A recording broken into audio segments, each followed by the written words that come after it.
All right, guys, video lesson number 2, graphing cosecant functions. So, as I told you guys last week, to graph a cosecant function, you got to know how to graph a sine function. So that's where we're going to start. We're going to remind ourselves cosecant is the inverse of sine. So literally everything you did last week doing sine functions, you're going to do again. So we're going to start off by graphing the generic sine functions. So here we go. Here's what we know about sine. Starts at the origin, ends here at 2 pi, and a third point is dead in the middle of those horizontally, so at pi.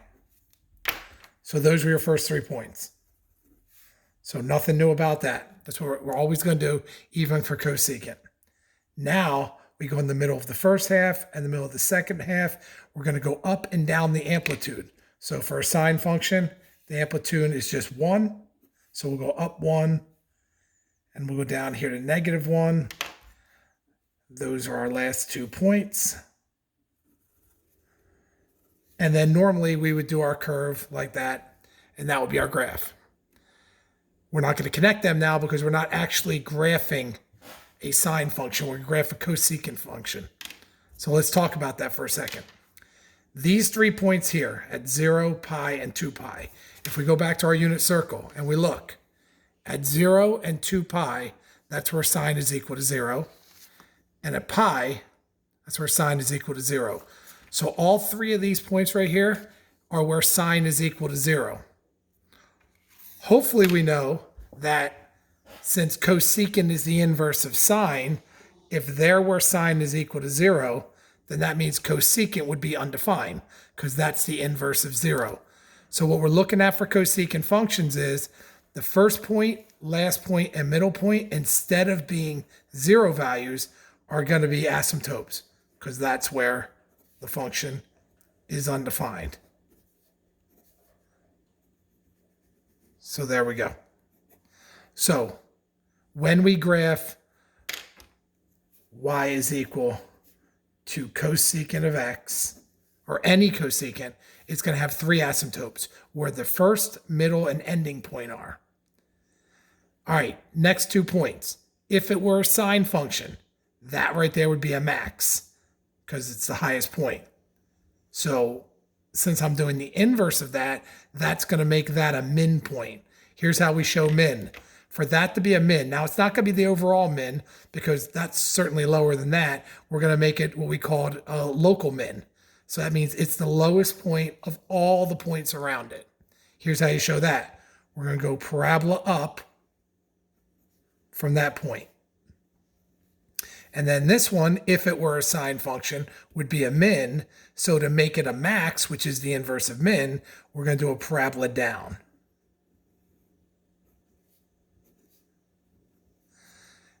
And that's what a cosecant function is going to look like. It's going to start, end, in the middle are going to be asymptotes. From the max, we're going to go parabola up. From the min, we're going to go a parabola down.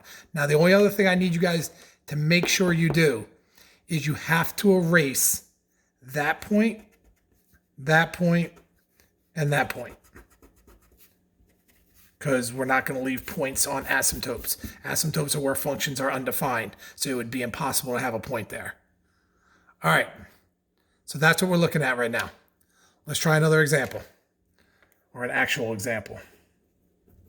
All right, first example. We got y equals 2 times the cosecant of 3x plus 2 pi over 3 plus 2.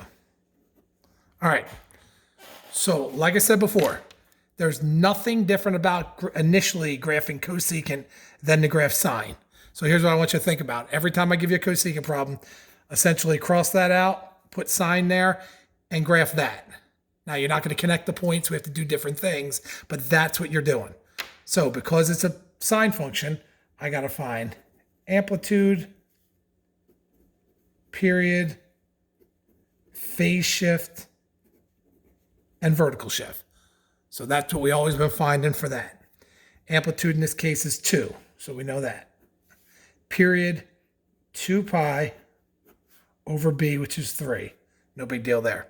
Phase shift, this is the one that we hate because it has fractions in it, but it's 2 pi over 3, which is my c, over my b. We don't divide by fractions, we multiply by the inverse, so that's going to come out to be 2 pi over 9 left. Last one, vertical shift, that's your d, that's going to be 2 up. All right, so right now you have all the information you need to be able to graph this. We are running into the same issue we ran into before where your period and your phase shift are different denominators. That's not going to be fun because then you're not going to know what slashes to go by when you grade it, when you graph it. So this is a pi over 9. I'm going to make this a pi over 9 by multiplying the top and the bottom by 3. That's going to give me 6 pi's over 9. Good. Now they're pi over 9s. And what I'm going to do is every single slash is going to be a pi over 9 because that will make life, really easy for us. So I'm going to have to go left 2 places, but then I'm going to have to go back to the right 6. So I'm going to have both sides of my y-axis when I go to graph this. So keep that in mind. So leave yourself enough room to go, left like what you're going to call 2 places. All right, here we go. So from the origin, because this is just like sine, I'm going to go left 2 pi over 9. So that would do this, 2 pi over 9, negative. And I'm going to go up 2. And that's going to be your first point. Now I'm going to do that in pencil because I don't have to erase it. So there's your first point.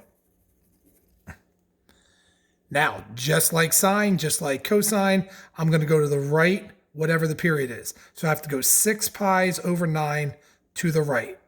So 2 will get me here, and then I'm going to need to go another 4 more slashes. So do them equivalent. So 1, 2, 3, 4, and that'll be 4 pi over 9. That's where it ends. They're 6 apart from each other, so I can either go 3 this way or backwards 3. Either way, that's going to get me to the middle, which is just 1 pi over 9. So that'll be my next point right here. So that's just pi over 9.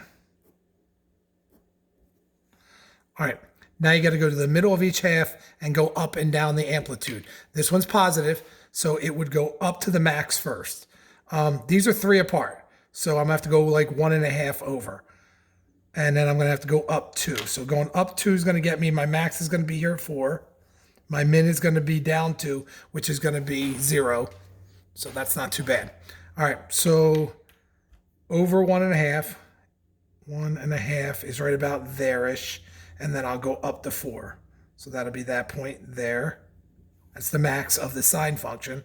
Then here the same thing, over 1.5.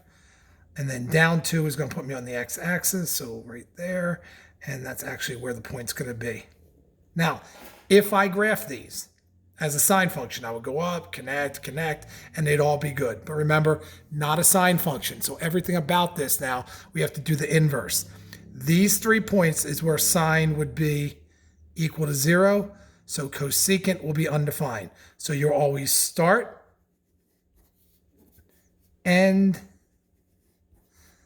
and the middle will be asymptotes. And make sure, just like we've been doing, because some of you guys did not do that on tangent and cotangent, you label. I have to see where that asymptote is, where it is, and where it is. You have to go by a certain slash so everything matches up.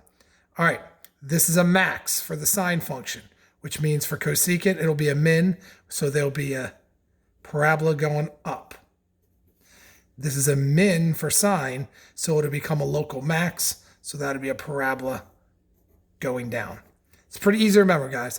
From the top point, you go up with your parabola. From the bottom, you go down. They can never go the same direction. They'll never go towards each other. It'll look like this. Top one up, bottom one down. Last step, just erase these points if you put them. Maybe don't even put the point that dark. Just kind of like put a little tiny dot there so you don't have to erase it that much. And there we go. That is your cosecant function. 3 asymptotes, two parabolas, one going up, one going down.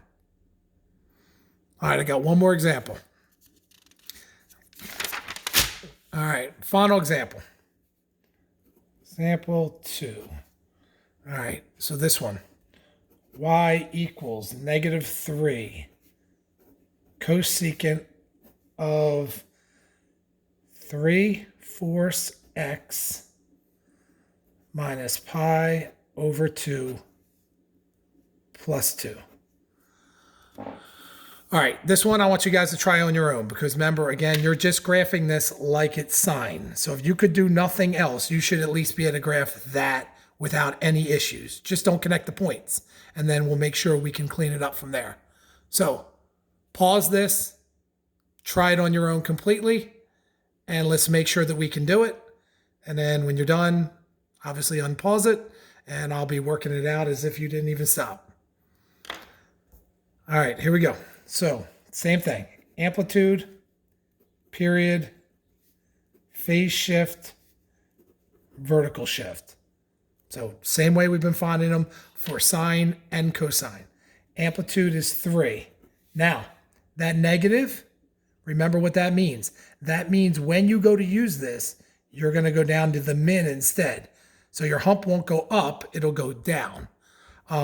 Make a little note of that just so you make sure your last 2 points end up being in the right place. Next step, period. 2 pi over b, which is 3/4. So we're going to flip the 3/4, make it multiplication, and that will give us 8 pi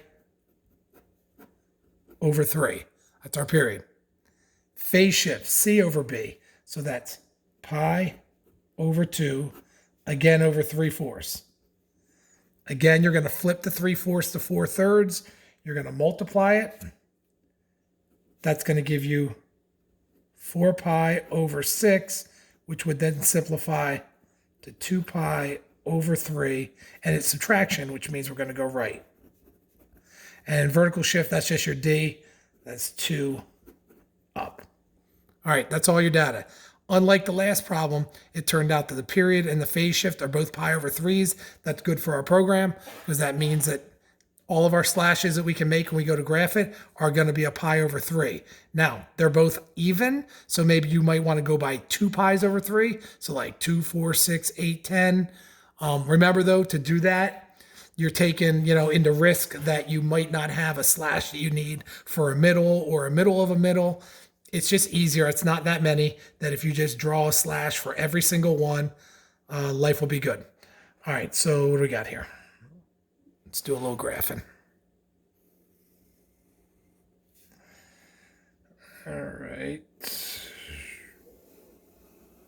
Okay, so from the origin, I'm going to go 2 pi over 3 to the right and 2 up. So I'm going to go 2 slashes over, but then I'm going to have to go 8 more. So I got to make sure this line is long enough to go 10 total. And I don't want them like too squished. So I'm not going to, that'd be 1, that'd be 2, that should be fine. So that's 2 pi over 3, and I got to go up 2. So there's your first point, which I'm going to erase anyway. So again, don't make it too dark. Now, from that point, I need to go 8 pi's over 3, the period, to the right. Always to the right with the period. So I need 8 more slashes, which if I'm at 2 and then I get 8 more, I'm going to end up at 10. So 2, that'd be 1, 2, 3, 4, 5, 6, 7, 8. So 8 more places over. Here's 10 pi over 3. That is where we end.